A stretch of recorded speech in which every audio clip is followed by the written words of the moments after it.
Welcome to the Candidates Forum. Some of you have come here before.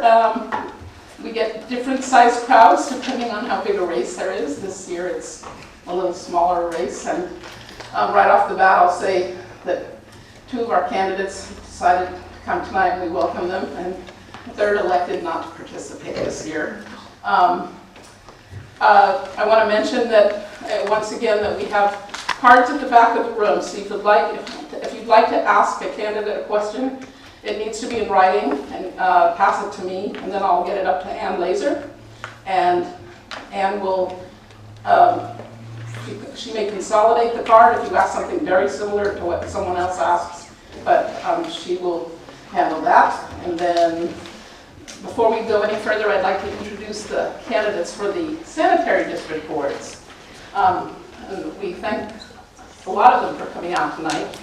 Let's see. So for the Richardson Bay Sanitary District Board, the candidates are Bruce Abbott and David Eklund and Omar Arias. Different. You're Richardson Bay? Oh, okay. And Jeff Slavitz couldn't be here tonight. He's on vacation. And he's a 3 for 2 on that one. Okay, so, and then for the Sanitary District number 5 board, there's John Carapiet, Michael Lasky, Omar Arias, and Richard Snyder couldn't be here. He started a vacation. So anyway, again, thank you. Now I'm going to turn it over to Ann Laser of the League of Women Voters of Marin County. She's going to moderate tonight's forum, and her timekeeper here, I'm not sure, what's your name? Her name is Lori. Lori. And Lori's going to keep time. So pass me your cards as you fill them out, and I'll pass them up to Ann. Thank you. Okay. I wanted to say about the written questions on cards, the neatness counts. If I can't read it, I won't ask it. And I say this out of vast experience, trying to decipher people's handwriting. Okay, so the candidates have been invited to make opening statements of 2 minutes, and we're doing it in alphabetical order. So you will start with a 2-minute opening statement by Frank Doyle. Do I have to use the whole 2 minutes or No. part of it? And No. and then give the rest of People it? might even be grateful if you didn't. Okay, so just to be brief, I got involved with the town because I wanted to show my kids that, you can make a difference, that one person can make a difference. I was on the design review board for 5 years. I was on planning for about 1.5 years, I think, and it was brief. And then on the town council now for 4 years. And the reason I'm here is my father-in-law had been a mayor a long time ago, and I see what he did, and that changed the town for the better. And I think in a small town you can make a big difference, and I just want to make Tiburon better for everybody. So that's why I'm here. Okay, all right. Well, I moved to Tiburon in 2008 from New York City, and as soon as I got here, I decided I wanted to get involved, and so I originally started on the Joint Recreation Committee of Belvedere Tiburon. I enjoyed that. I did that for a little while, and there was an opening on the Planning Commission, and someone from the town said to me, that would be a good fit for you. I was a corporate attorney in New York City, and said, with your legal background, I think you'd really enjoy the Planning Commission. So I did that for 4 years. I was on that with Frank for a stint, and I did really enjoy it. It was good.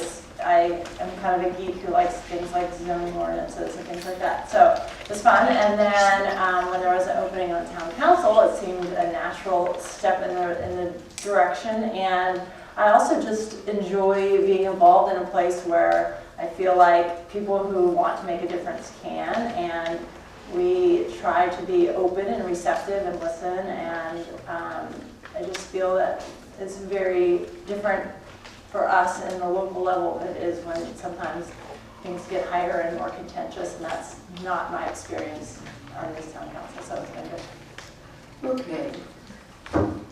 So we'll, with only 2 candidates, I'm going to permit 2-minute answers also, but you will not be required to use the full 2 minutes.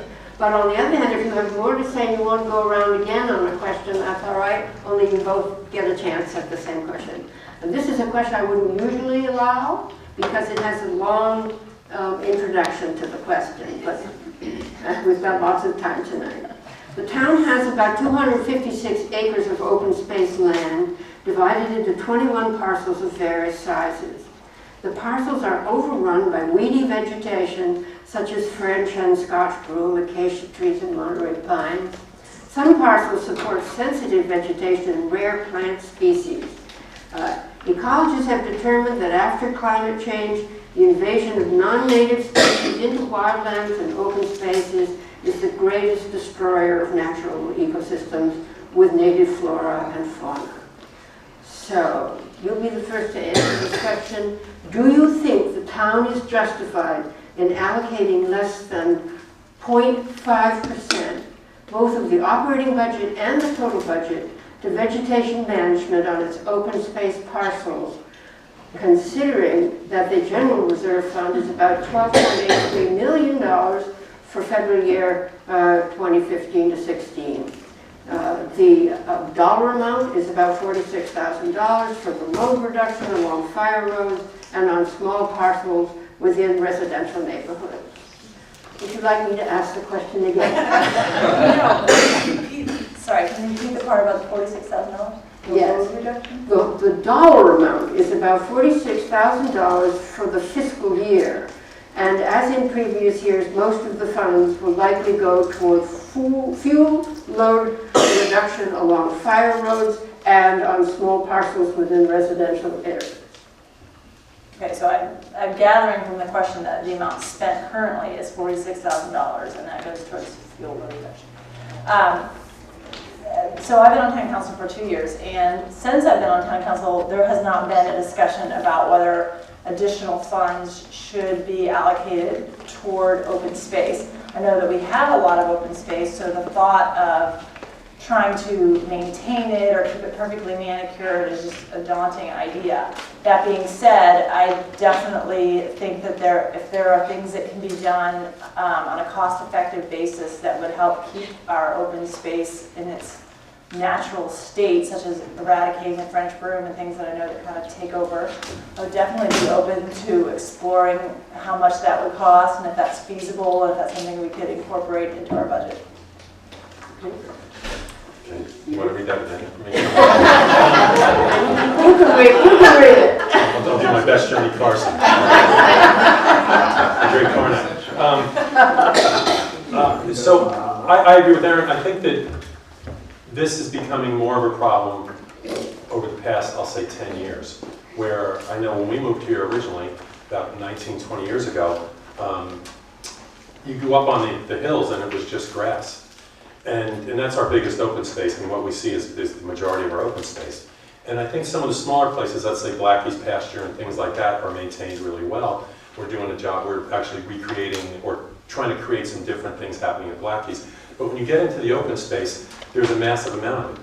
And I think we certainly could allocate a little bit more money for that, especially since so much of it is becoming, what I notice more is the broom.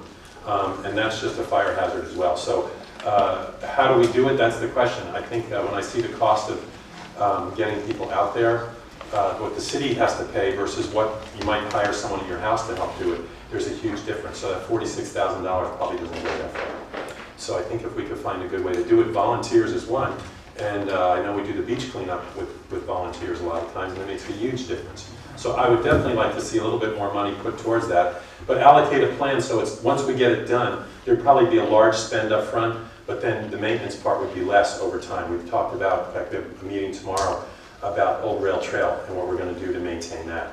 And there's a big amount up front, but once it's there, the maintenance is easy. So I think we have to get to that point where we can get the big stuff done and then maintain it over time, and that'll bring the cost down. But volunteers, you know, with a town this size, it would be great to have more people that volunteer a Saturday morning to come up and do some of that. It's not, you know, it's hard work, but it's, you know, it's fun. 30 seconds, I'm done. Okay, you're next. Oh, no, you've already done it. Okay. Right. But you can do it again. Again, that's right.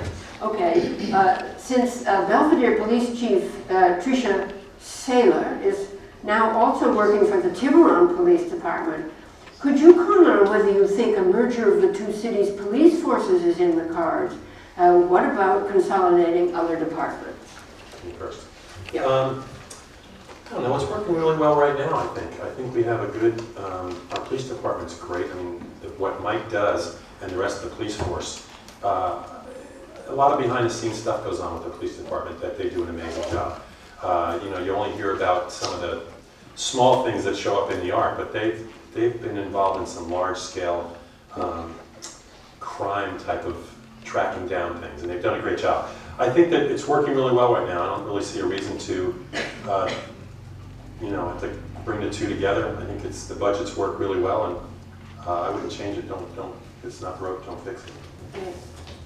I pretty much agree. I think that, you know, Chief Cronin saw an opportunity to bring Tricia Saylor, I'm not sure if that's his name, to work, you know, with him in the Tiburon Police Department and have some cost efficiencies. And I think that it's always worthwhile to have both sides exploring what possible cost efficiencies could be working. That being said, I agree that the processes and the departments work well as is, and I kind of am the same opinion. If it's not broken, you know, why mess with it? But that being said, I think that we should all always be on the lookout for ways that there are, you know, things that make sense and work with what system we have in place. Then, you know, sure, we should explore it when those opportunities come along.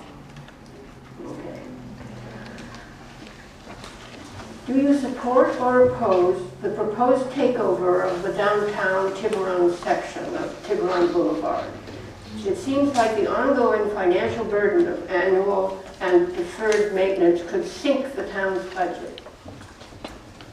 You know, I do not have a firm position on that either way at this point in time. I support the concept of exploring a cost analysis. I would like to explore a cost-benefit analysis because I personally feel that I just can't know how much that's going to cost Tiburon to take it over. And I would like to explore A, what the routine costs would be, and B, what the cost would be if there is some kind of earthquake, flood, you know, the disaster scenario, and really work those numbers and see what types of benefits we think it would give us to take over and if it's worth it once we have a definite idea of the cost. You know, at first, I was not for it. And I'm still kind of on the fence a bit, but the reason is, every time we do something on Tiburon Boulevard down there, we have to go through Caltrans. And we can do something here, it might take a couple months. Maybe it'll take 6 months to get this approved and put through. When we're dealing with Caltrans, it goes on for years. And it's really, really hard, because we're trying to do things to improve our town for the residents, but Caltrans, they don't see what we see. So the cost associated with it, especially with what's going on, I don't know if you saw high tide today, but there was a lot of water over by the 76 station that comes into town. So there's some issues about it that we can't predict cost-wise what it would do if we took it over. There's a lot of benefits to taking it over because we can get stuff done downtown. We can change where the curbs are. We can change entrances. We can do all this stuff without having Caltrans having to analyze it. But the ongoing maintenance cost is something like Aaron said, we don't really know what that is right now. And the cost of trying to find that out is a whole study that would have to be done. So right now, I think it's a good idea from some perspectives, but until we find out really what the cost would be and what it would load us with going forward, if there was, you know, the road sinks, if we have flooding, things like that, it's hard to make a decision without those numbers, and that's what the town has been great at, is really sticking to a budget and making it work well. So I'm a bit on the fence until we find out those numbers. Okay. You just approved the demolition of New Morning Cafe and construction of a new restaurant and luxury condos that may become short-term rentals. Why no affordable housing provided? Well, I didn't personally approve the demolition, so first of all, I'm not taking credit for that. Well, you know, what's happening right now is Tiburon's changing. The demographics are changing in Tiburon. People are coming into town that are looking for the town to do more for them. I don't mean us as a town, as a council, but better stores, better, you know, so you can stay here and not have to run out every time you want to get something. And part of that is that when the company took over or bought part of the town, the company, the development company, They did it for two reasons. One is because they saw an opportunity to improve something, but the other reason is because they saw an opportunity to make some money. And part of making that money is to improve the buildings, but they've got to get their return on that. I don't feel like the town is responsible for helping them make a profit, but we certainly want to work hand in hand with them so that we successfully reinvigorate downtown. With that, as far as the low-income housing, that's probably not the place for it. There's only 2 units that are there. I think there probably would be preferred for them to sell those units, not make it a rental. They're great locations, but I think they're going to be more for residential, permanent residential. I think there are places in town that we can figure out how to get more low-income housing in there. I don't think that's one of them. But the town is going to go through a lot of changes now, and you have, am I okay on time? Yeah, use their participate. Okay, you have people that lived here a long time, and you have people that are moving here, and love what they see, but they want to see some things change a little bit. And with change comes decisions, and that was one of the decisions that I really didn't like what they were, I like what they were doing, but I wasn't for blocking the view of that building next door. But you can't improve it without blocking the view. So we either stick with what we have, and those buildings are almost condemned, or we move forward and try to do it the right way. And I think that's what we're trying to do, is to create a better downtown in the right way that complements what we've already had. So I hope that answered the question. Oh, why no affordable housing provided? So I believe in that construction, as with all commercial construction, that they have to pay in lieu of affordable housing fees. And that goes into a fund where we try to find affordable housing. I would like Tiburon to come up with some locations for affordable housing. Actually, have talked to some different people that have different ideas, and I think it's something that could and should be a focus, and would love to come up with a good location. I agree that that's probably not the best location right downtown, but I also think that it would be good if we could come up with a location, because that is something that we have not found recently at all, is more affordable housing. Here's another affordable housing question. It's a huge issue in Marin. I'm a long-term renter, relatively new to Tiburon, and want to make it my permanent home. Some would argue that rent is already unaffordable in Tiburon, but how might you keep it from rising? What thoughts have you given to long-term rentals in Tiburon? Well, I think this is trying to get at something in addition to affordable housing. But I do, like I said, do think that there are some candidates that I would like for us to explore as far as locations for affordable housing, as far as other housing, and how to keep it, how to keep long-term rent low. There are things that the town has been exploring. For instance, recently we just streamlined the permitting process for doing units inside homes that have like a kitchenette and a bathroom, so that could be a way that someone could have an in-law apartment or a separate apartment that normally they wouldn't be able to do in their house, or it would typically cost a lot to get a permit to do that. So we just recently streamlined that process, so hopefully people that have an extra room that could turn that into an apartment, they would be able to do so. And I think those are the types of initiatives we should be looking into, creative ways that we can take the housing stock that we do have and try to expand it and make it available for people for long-term rentals. Yeah, and I think adding to that, that Tiburon's in favor of second units and things like that. I know that neighbors of ours, they really live on one floor of their 2-story house. They pretty much, that's where all their living goes. And I think they're really interested in trying to rent out the lower floor of their house that they don't use that much for someone that can live there long term. I think solutions like that are great.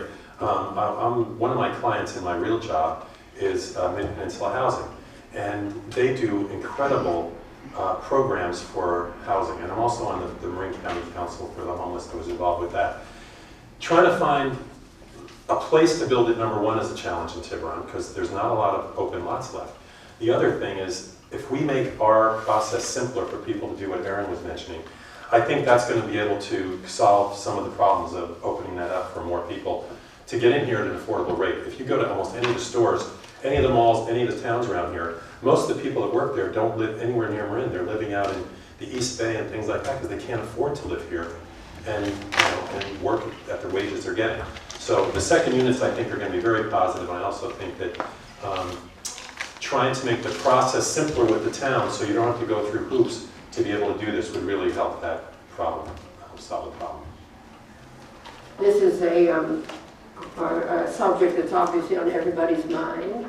So, so this one asks the two of you, do you both favor allowing short-term rentals? How do you allay fears this will change the residential character of Old Tiburon, where the views make apartments, and is that views or news? Make apartments and houses are in demand. Or the views? Maybe it's the views. I think it's the Views, views. okay. So Alice Frederick and I are just starting on this little group that we're trying to get together people that are for it and not for it, for the long term, for the short term rentals. And we've kind of gathered a group of about 20 or 30 people that are going to get together and try to find a solution. The challenge is that Tiburon's got a unique character to it, but you have people that live in Old Tiburon where the houses are closer together, and you have people that live in the hills where the houses are farther apart. It's a lot easier to deal with it in areas like where the houses are more separated than it is to dealing with a house right next door. I haven't seen a lot of people that are coming into town buying a $4 million house and wanting to rent it out every week. I think that's not going to be, that's not the challenge here. I think what we got to do is find some kind of middle ground where maybe there's a 3 strikes thing. You can rent your house out, police come the first time, there's a fine. Second time somebody comes, it's a bigger fine. Third time you're done. You can't rent it anymore. I don't know if that's the solution. We're going to try to work it out. I think short-term rentals, given that there's a lot of younger families moving to Tiburon, I know even for us, it allows you to go on vacation. We've never rented our house, but if you can go on vacation for 2 weeks and rent your house out, I think that pays for the airfare, and it really helps someone that's trying to make a mortgage payment that's probably a little bit tight for them. So I think it's a good idea to do it. I just think we've got to find a solution of how to do it so it satisfies the needs of people that live here and allays the fears that we're going to be, inundated, is going to become, a rental community. Yes, I'm also in favor of short-term rentals with appropriate restrictions.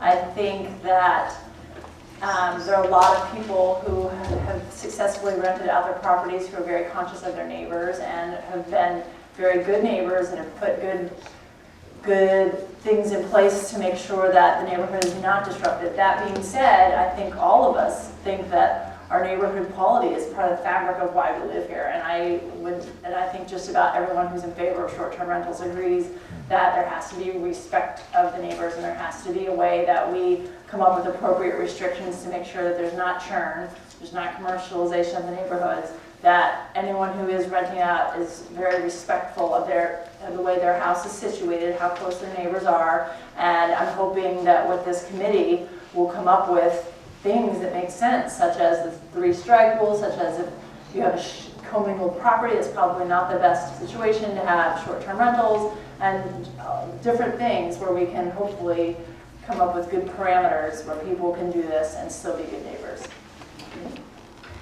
The Tiburon Town Council is interested in a vital downtown and in businesses in Tiburon.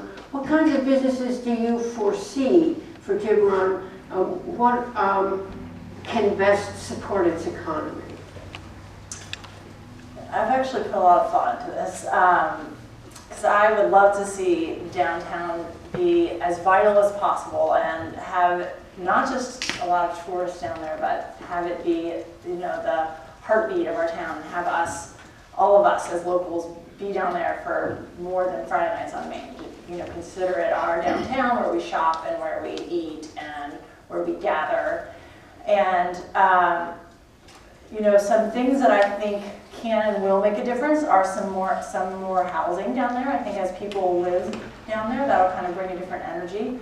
I think that there's a possibility, we have some great restaurants downtown, and when I first said I was moving to Tiburon from New York City, everyone said, oh, I've been to Sam's.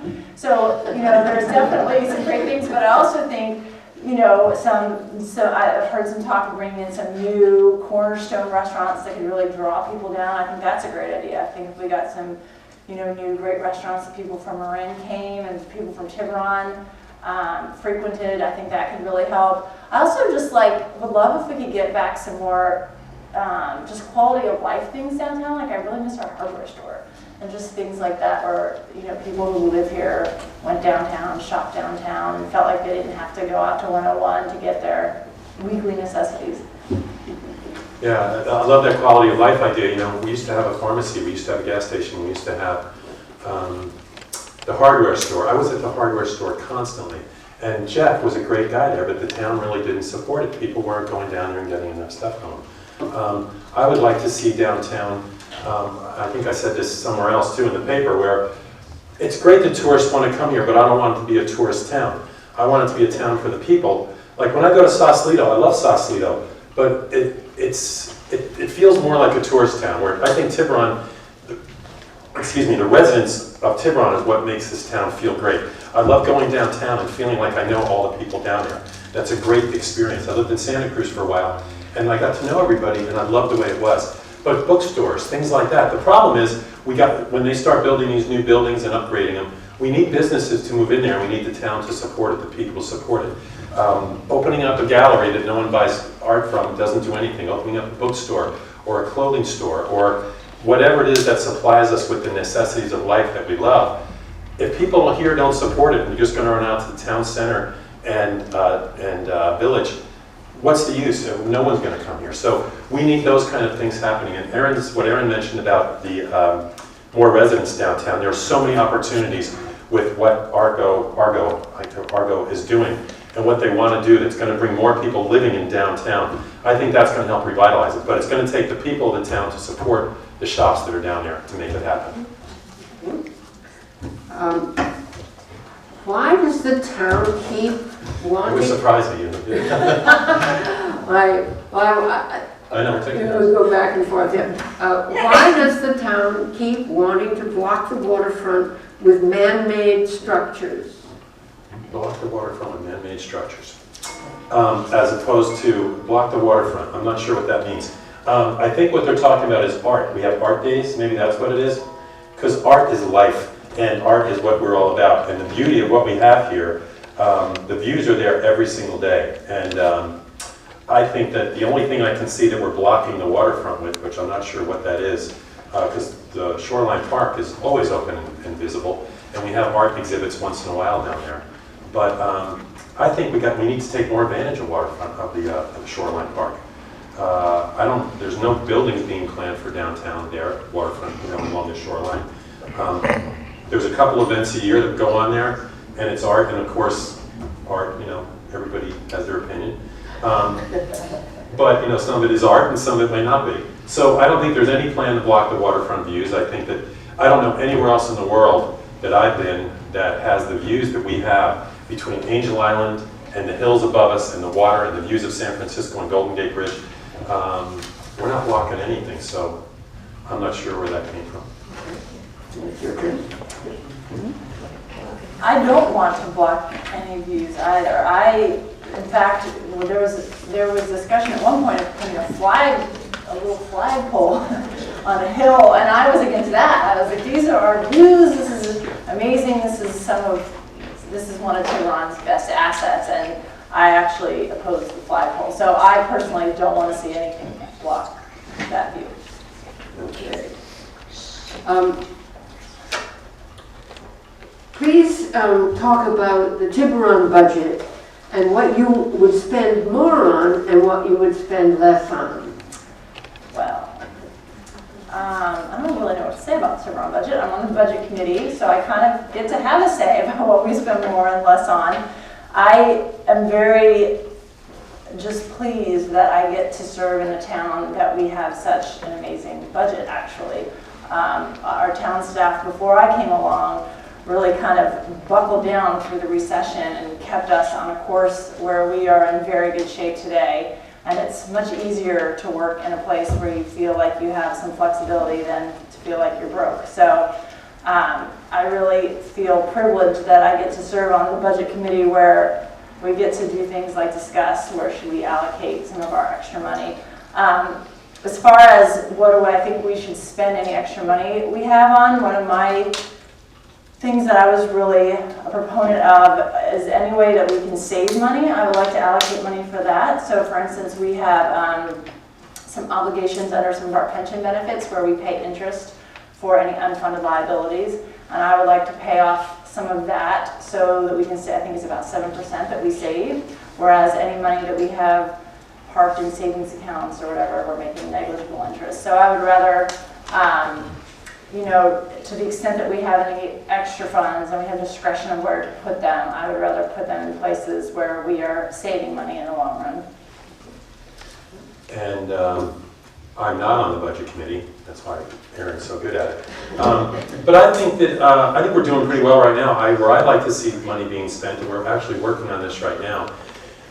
One of the projects that just got approved is we're going to redo a portion of Blackie's. We're going to put some picnic tables out there. We're going to do a little bit of very, very minor landscaping, a couple shade trees, that's it. But we're trying to change the way Blackie's is being viewed. So it's not a place just to turn around at the end of your walk and go back the other way, or park and go back and end up at Blackie's. But it becomes a real asset for us. I definitely want to see more money being spent on getting rid of the broom in our parks, referring to our first question. I think we could use stuff like that, but I think anything that improves the town. You'd be surprised when you see how much things cost and what we do. There's a lot of stuff that goes on behind the scenes that people don't see. Just cleaning up downtown after Friday night on Main. There's so many little things that you would start adding those things in, but just keeping the town nice, improving the assets we have. One of the things, 1 minute, I'll throw a pitch in here really quickly. I've proposed putting a kayak and paddleboard launch ramp somewhere downtown.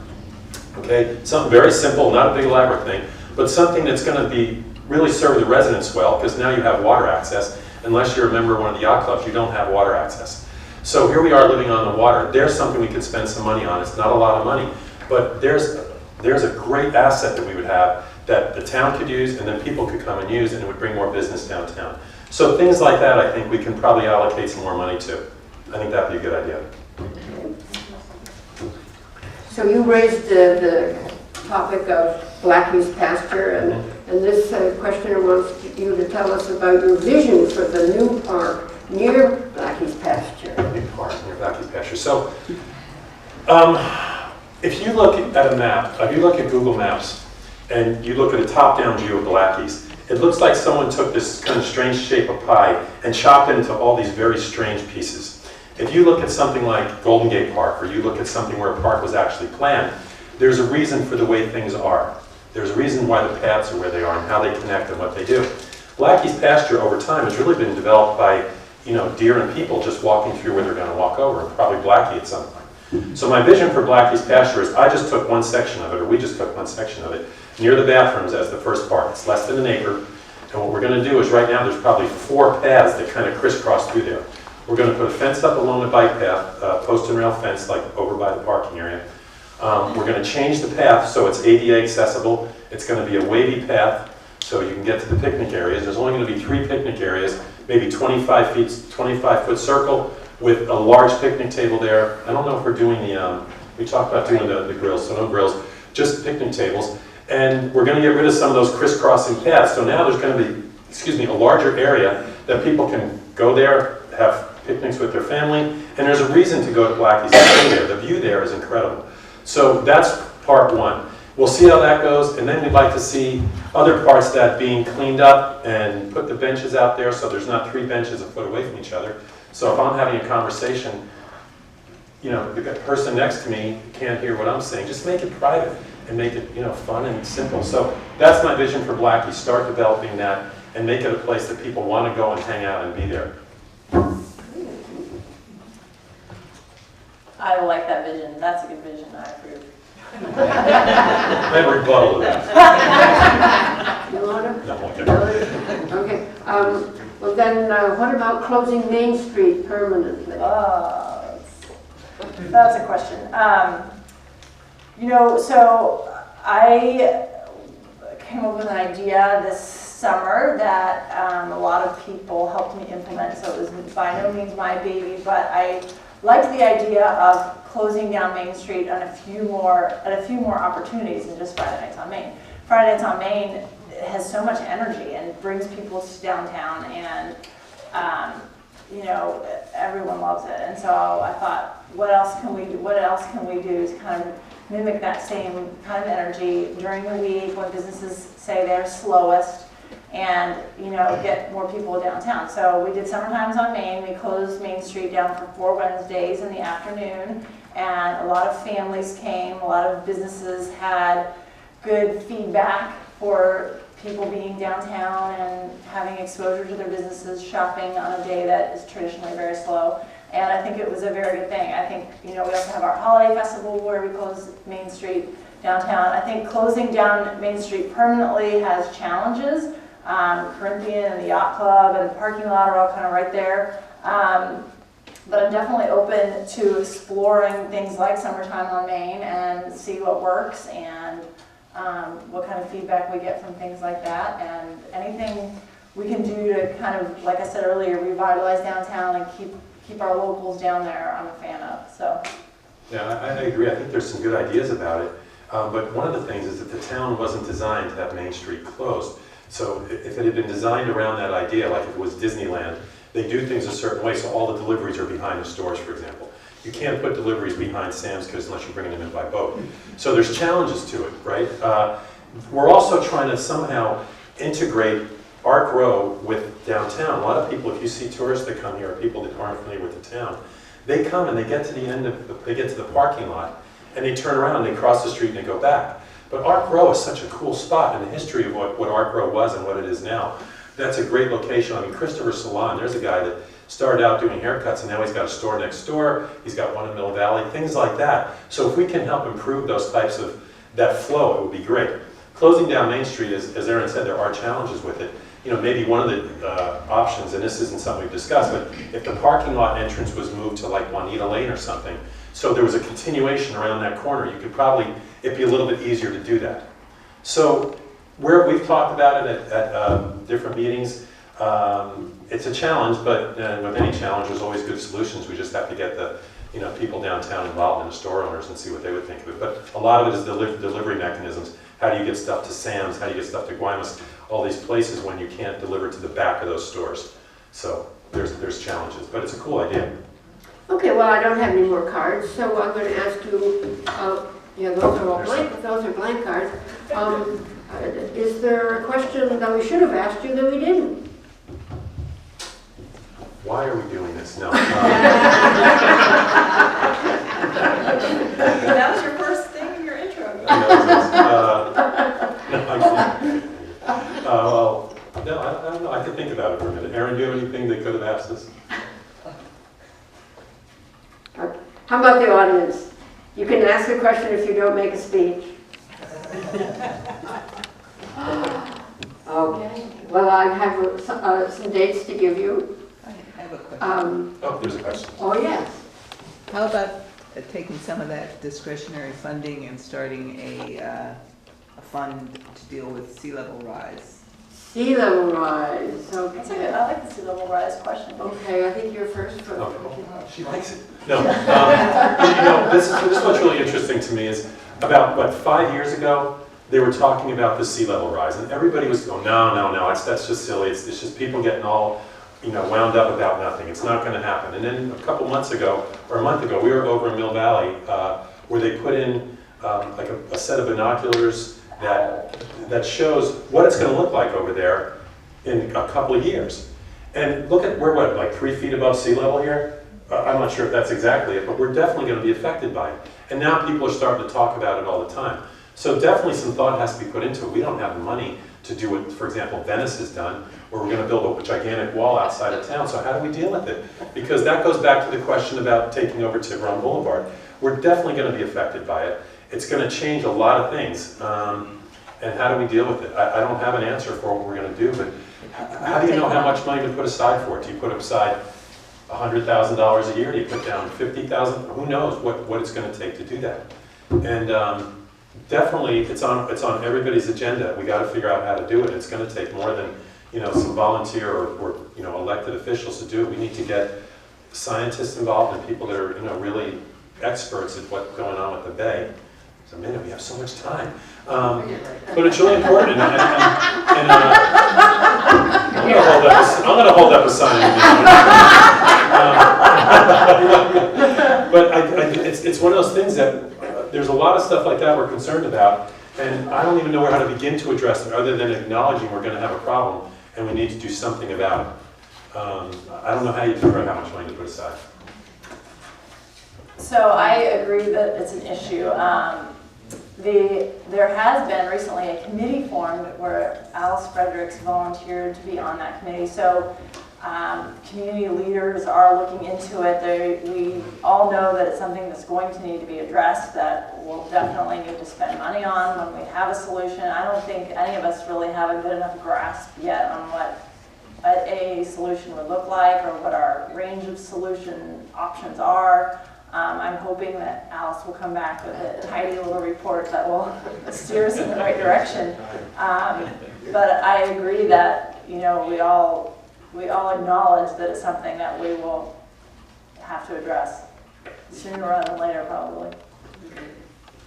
Yes, we got another one.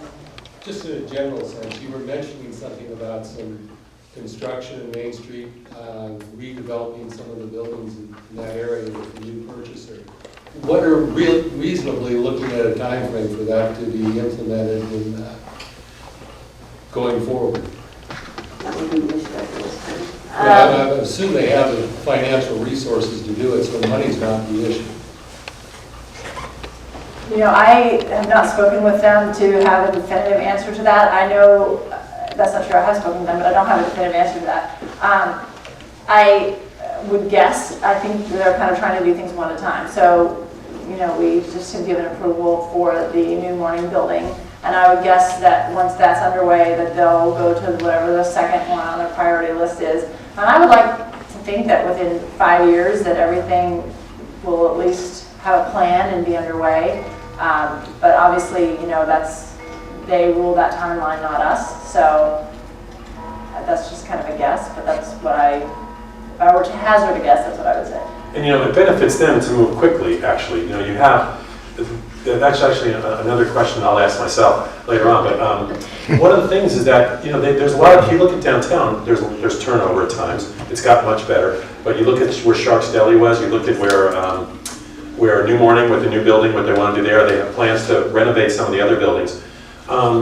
If they have buildings that are empty, they're going to get more people moving into these buildings if they're more usable, if they're designed for what they're meant for, where our town developed in a unique way. What I see from them that I'm liking right now is that they're really wanting to improve the town with an eye on the history, and they're respectful of the history. They can't always, I mean, I say that when here they are blocking a view of the Montagani building, but they understand that they're in a unique situation. But having empty buildings is not doing anything for them. So the sooner they can get these things developed, we approved the one building, and I think they have to go through design review now. They have to show the materials and what they're planning on doing. So that's going to be another week or two before they come back with that. But I would imagine they're going to want to get started very, very quickly.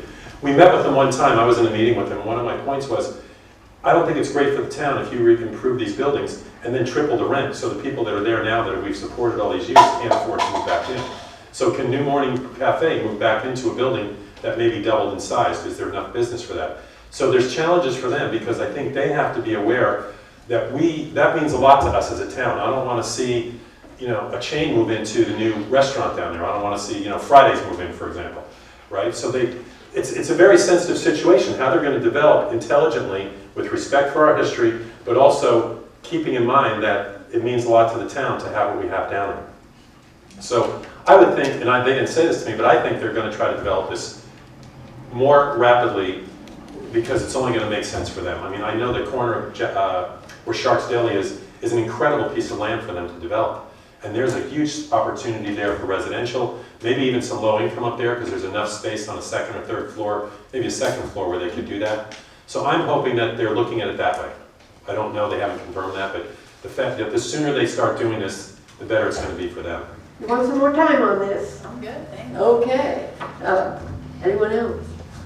So I have something. Okay. One of the things that I've been thinking about is how do we make, Jim Fraser and I walked down the other day the bike path with some gentlemen that want to really make the bike path even a more special part of Tiburon than it is. That's just one section of Tiburon. When you start walking around this town and you start looking at the opportunities we have, and I don't mean to develop buildings, but to develop spaces for families, for kids. You know, we're always short. We have one field for soccer, right? We use Strawberry for a baseball field. You walk down by, and I'm not saying we do anything with this right now, but you walk down to the park that's opposite, I guess we call it south of Knoll Park. That's a huge area. There's 3 mounds of dirt there that are covered with grass. And it's got to be 5 acres. I don't know why we can't do something there that benefits the town as opposed to, I don't even know what it's used for now. Part of it's dirt, part of it's grass. I think there's parts of Tiburon all over that there's opportunities to make it better for the residents that live here. And I think it's going to take people from the town to come up with ideas and approve them. I know years ago there was a skateboard park idea thrown out, and nobody wanted it near their house. So there's a lot more we can do for our kids in this town that we're not doing. And if you look at if you look at what the schools, the attendance at schools, how much it's increased, there's a lot more kids that are in this town. And what is there for kids to do in this town? They can play soccer, they can ride their skateboards and ride their bikes, but there's not, you know, let's get some fields, let's do some stuff for kids to make it more fun for them so they can go and hang out and do some fun things. And whether it's a skateboard park or whatever, I think there's a lot more the town can do with the space we have to make it more enriching for the residents. People were talking about why are we blocking things with art. I think we need more art around Tiburon. I think we need more events that deal with things like that, and we have the space for it. So I think we need to do that. I think it's going to take people in the town volunteering some of their time, and instead of, you know, I don't want the complaining is not the right word, but saying why don't we, get out there and say, hey, let's do something. We got a great idea. Can we help do this? So it's not really a question, it's a comment, but I think we can do more in that area.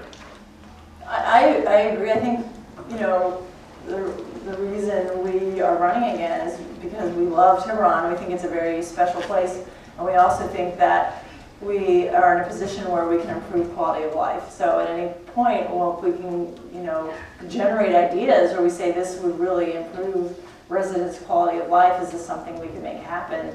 That's why we're doing what we're doing. And you know, my idea is I would love to see some more sidewalks. I have little kids and we try to walk everywhere instead of, you know, driving everywhere. That was one of my big things when we moved from New York, was I moved to Old Tiburon so I could walk, and I love to walk. And so I would really like, you know, residents to tell me, if there were a sidewalk here, this would greatly improve my quality of life. And I've heard, you know, some ideas, such as from Gilmartin to San Rafael Ave, since there's not a crosswalk there. And I would also love to see one from the library to Reed, because now that I walk my daughter, I see all the people crossing back and hiking up and down that hill there.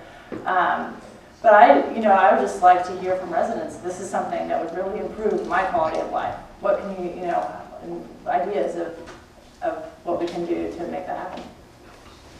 Yes. I've been listening and I've been impressed. I have trouble hearing you. I'll try to speak up. I've been listening and I've been impressed with the focus and attention on making nicer playgrounds or play areas or whatever for the kids and the young people, and I think that's commendable. However, for people who've lived in this community for many, many years, there's a lot of us that are getting older, and I wonder how much consideration has been given to making life easier for the older folks. Something, for example, in the nature of a community swimming pool that is necessary for so many older people. We have nothing like that here. Has consideration been given to that? It's wonderful to do all these great things for the kids, but what are we also doing to make life easier for those of us who've lived here for so long, supported the town, paid the taxes and all the rest of it, but are getting more decrepit? Over here. Well, I mean, I think that's an excellent example of a quality of life thing, right? I think there has been talk at different points in time about a community center, which would include a pool, and I think that's something that actually would benefit all types of people, kids and elderly, and a lot of people included. That's a concept I'd definitely be open to exploring. I don't think it's come up in the 2 years I've been on town council, but I love the idea. I don't know where it would go exactly. I remember at one point people were talking about putting it in the IGA parking lot before that became CVS. But I would definitely be open to exploring that and trying to come up with something, see if that would make sense for our community. Have you seen Mill Valley's Community Center? It's beautiful. Yeah, it has a swimming pool in it. I've been in there. Yeah, I love that idea too, and I think, as I said, I think there's a lot of places that it could probably, that could go. And if you combine that with Erin's ideas of starting to improve some of the sidewalks and access to get across Tiburon Boulevard and things like that, where you run into, like, originally the TPC was supposed to be the community, right? Affordable, easy to get into. That was great, and it's not that way right now. And so, you know, where can we put that? And where we run into problems is people come up with great ideas. And what happens is you say, hey, what if we put a pool south of Mill Park? What if we put a pool down by the water at South of Mill Park?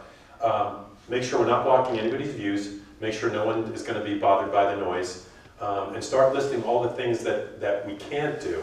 It starts to become a challenge. That's where we need the residents to come and say, you know what, I've got an incredible view. A pool out there is not going to bother me, right? It's all that, whether NIMBY, is that what they call it? Yeah. It's hard, and you know, you have houses on hills, you have, you know, we don't have a lot of flat spots left in Tiburon.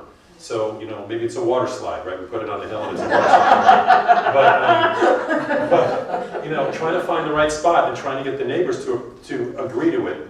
We got a letter, I think you and I both got the email the other day. 8 o'clock in the morning, there's people at the pool, and I think they might run some kind of a class there at the TPC.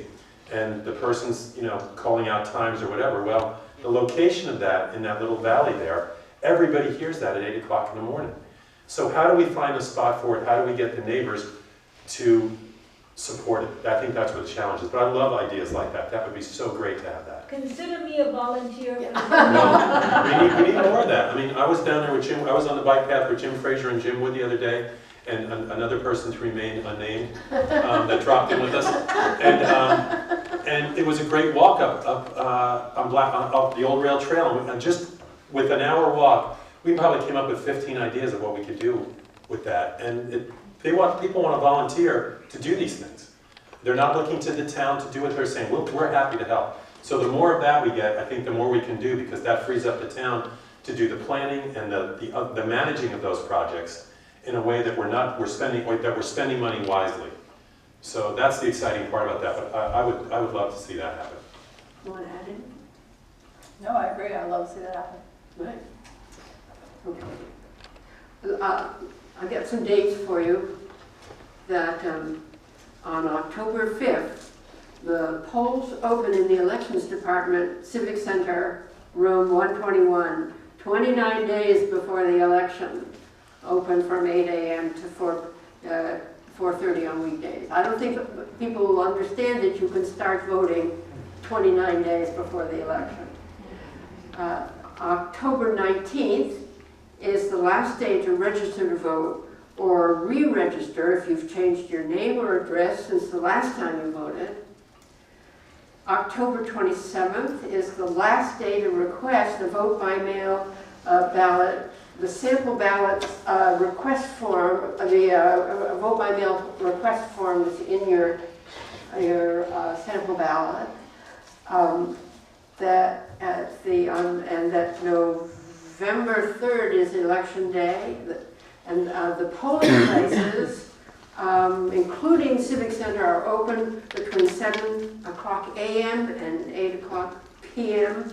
And if you are going to vote by mail, there are mailboxes that are at the Civic Center that are specifically for putting your vote by mail ballot in.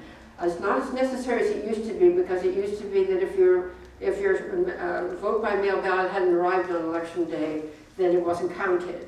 And now there's a 3-day period where if the post office didn't get it there on time, it's not. Yes, that's right. It's a 3-day.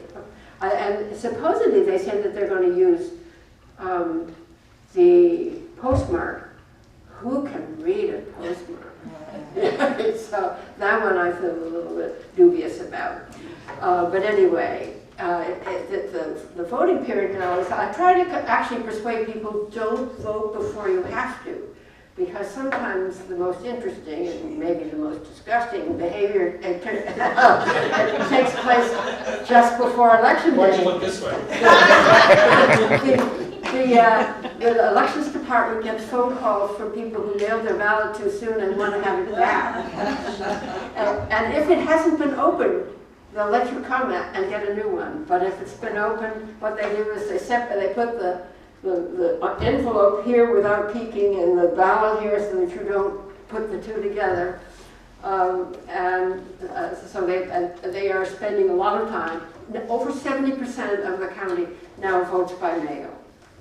So When's the last day for us to withdraw from the election? you've already missed it. I gave a debate recently where somebody had decided didn't want to run after all, but that was too bad because his name is on the ballot and the sample ballots that are just arrived. If you didn't get a sample ballot, you should worry, okay? Because it's sent to everyone who is a registered voter. Okay, do you want to make a closing statement? Sure, thank you for coming. Hope you guys go out and vote. I hope that everyone here knows that we value your input. We want to hear what you have to say. You know, please come to our town council meetings. Our emails are on the website. Feel free to email us. One of my big things when I got on town council is I'm a huge proponent of making sure that if someone has something to say, that they know that we want to hear it and that people feel heard and they know that we're listening and we're not making up our mind ahead of time, but we care, and you know, our door is always open, even though we do not have an office here, but there are plenty of ways to reach us. So. And I just want to say, but just thanks for coming. But we have a really, and this is not a pat on our back, but it is in a way, we have a really good town council right now, and really good design review board, and the town staff is incredible. And if you guys come back with ideas, we listen and we try to get it done. And the breadth of what the experience is on a town council, Alice Fredericks, if you could see what she's on in this town, it's daunting.